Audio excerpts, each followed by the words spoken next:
Welcome back, friends. The canonization process for Blessed Conchita. The miracle proposed for the beatification of Concepcion Cabrera de Armida centers on the medically inexplicable healing of Jorge Guillermo Trevino, born in 1960 in Monterrey, Nuevo Leon, Mexico. Jorge lived a healthy childhood and early adulthood, married, and had two children.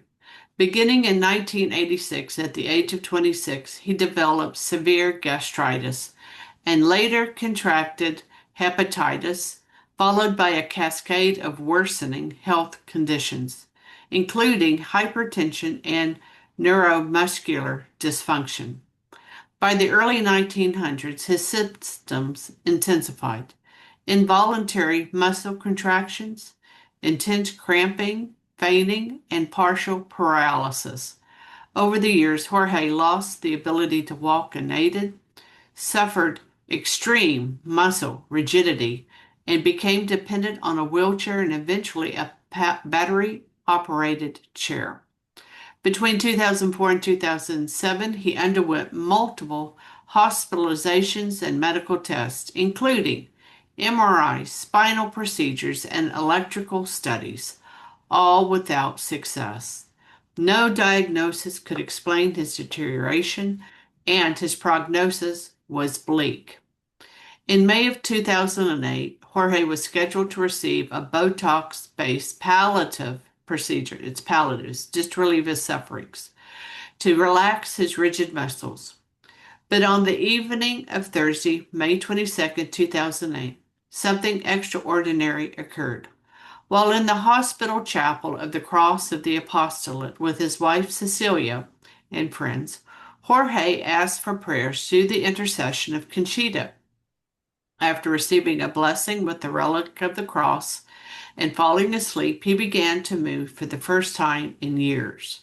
Around 7:10 p.m., while still sleeping, he gradually opened his paralyzed left hand, stretched out his arms and legs, and awoke visibly transformed, his face relaxed, free of pain, and reciting the Our Father.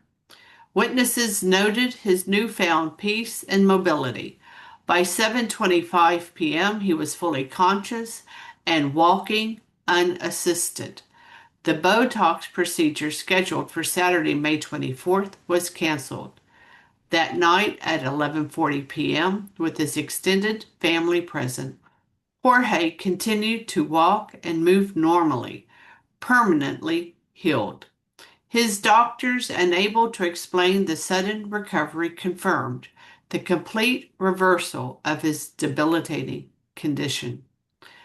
The Archdiocese of Mexico City thoroughly investigated the healing, gathering medical testimony, witness accounts, and documentation, and submitted the case to the Vatican's Congregation for the Causes of Saints.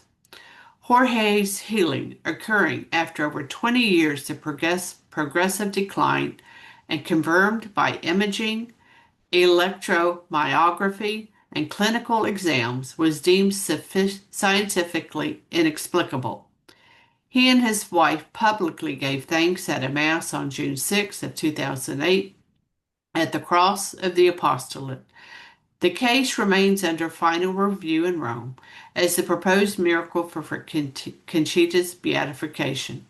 If approved, this healing would affirm not only Conchita's intercessory power, but also the sanctity of her hidden vocation, a wife and mother conformed to Christ crucified, now revealing her fruitfulness in the mystical body of the Church. Jorge Guillermo Trevino Gutierrez is alive today. Following the miraculous healing attributed to Venerable Conchita's intercession in May of 2008, he made a full and permanent recovery, walking unaided and with no neurological issues. Jorge went on to live a normal life, marrying, becoming a father, he was already married, and serving as a visible testament to the divine kindness of Conchita's intercession.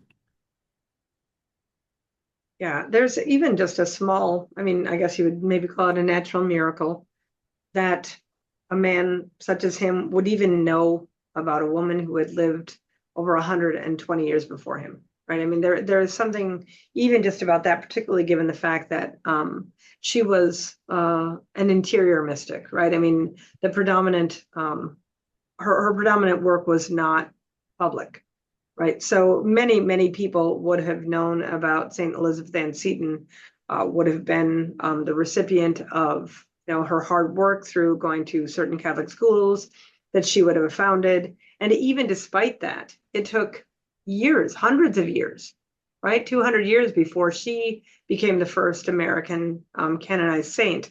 And that was under John Paul II, right? I could be wrong, but I'm almost No, positive of that. that's how I Right. remember it. Yeah. Right. I mean, so there's a natural miracle already at work in that moment that because for anyone to become recognized as a canonized saint, there has to be some level of a cult of personality. And what that means is that there has to be an awareness amongst a body of faithful that this particular person has lived a life of heroic virtue. And obviously, she had already been recognized as venerable at this point, but the fact now that um, hopefully her goodness will become better known so that many more people, not just this very fortunate gentleman who really, I often think what a great honor and what a great cross it must be for these people who carry the weight of the miracle, right? I mean, to us, Yeah. it's a great producer of faith, but there is there must be a weight that comes with that. Perhaps not an unpleasant weight. I mean, because you do have the good fortune of your health being restored, but you do there are obligations that must be put upon these souls to bear witness to the goodness of the person who wrought for them such a beautiful miracle. Absolutely. Absolutely. All right. Maybe we can go a little bit into her mission, Conchita's mission, a vision that gave birth to mission. Because, right, she's a saint. So there's something here the Lord wants to teach us. Blessed Conchita Cabrera de Armida's mystical vision of the cross. In 1894, it was not a private consolation, but a profound apostolic calling. In this vision, she received the cross as burning with love, a symbol not of mere suffering, but of redemptive charity. She understood it as her mission to bring souls to Christ through spiritual motherhood and sacrificial love.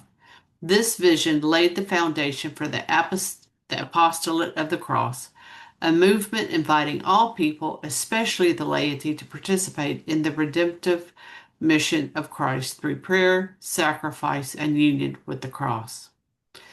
2. The Sacred Heart and Burning Cross in the line of St. Margaret Mary. So Conchita's mission built directly on the legacy of St. Margaret Mary Alacoque.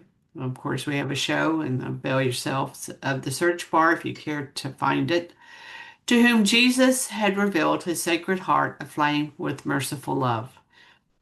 In a powerful affirmation of spiritual succession, the Lord told Conchita, I revealed my heart to Margaret Mary and the cross to you. This statement forms a bridge between the two saints. Margaret Mary unveiled the love of Christ's heart, while Conchita bore witness to the cross as love in action, a flame of mercy that transforms suffering into grace. The burning flame in both revelations symbolize divine love that is sacrificial, sanctifying, and utterly personal.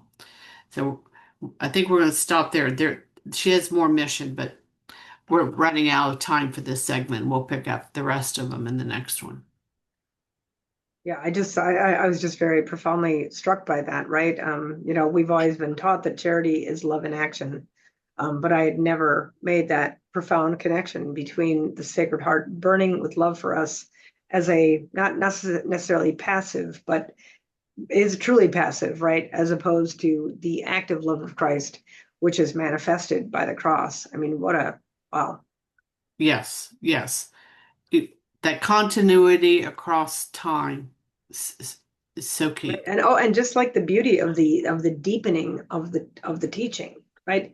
Because Christ's love burns for us, but we know that we too, are called with that love to go out and be his body on the earth, right? And that profound love that he displayed for us, uh, to the point of dying on the cross when we were still sinners is, uh, I mean, that's the ultimate act of Exactly. love. I mean, so perfect charity.